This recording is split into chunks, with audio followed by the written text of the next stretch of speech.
Gordon was resting in the siding. Sometimes he thought, "It's really tiring to be such a large and splendid engine. One does have to keep up appearances so."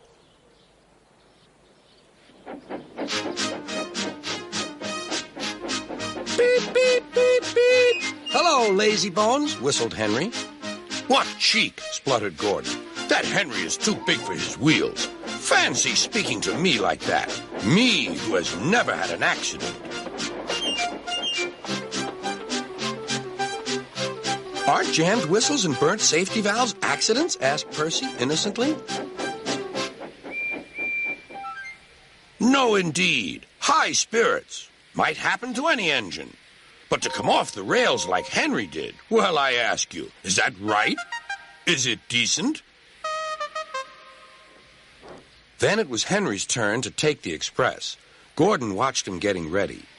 "Be careful, Henry. You're not pulling the flying kipper now. Mind you keep on the rails today."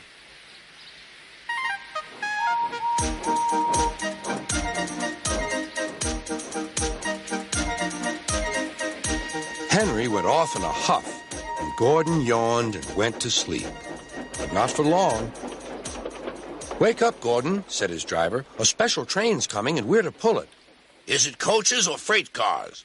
"Cars," said his driver. "Cars," said Gordon.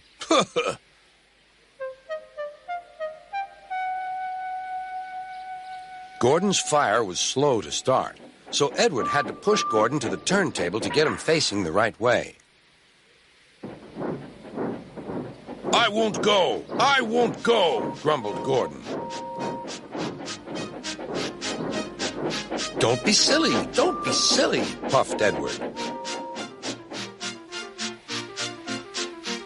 At last, Gordon was on the turntable. The movement had shaken his fire. It was now burning nicely and making steam.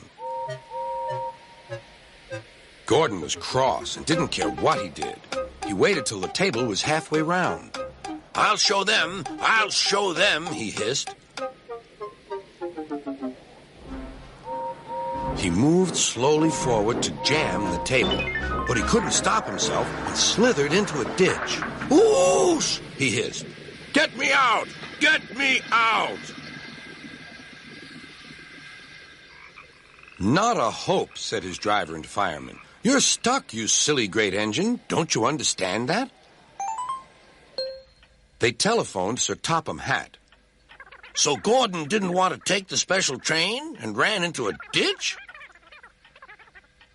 "What's that you say? The special's waiting? Tell Edward to take it, please, and Gordon, leave him where he is. We'll get him out later."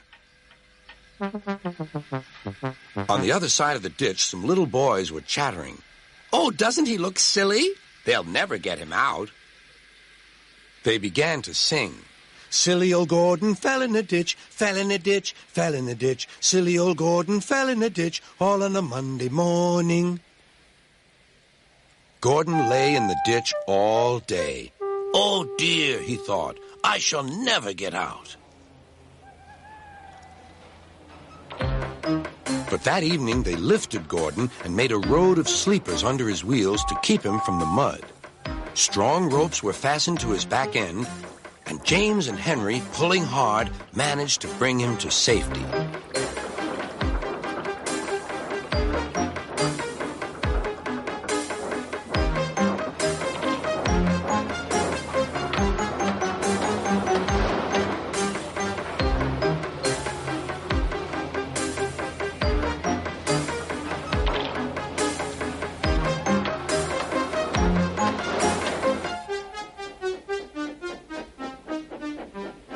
Late that night, Gordon crawled home, a sadder and wiser engine.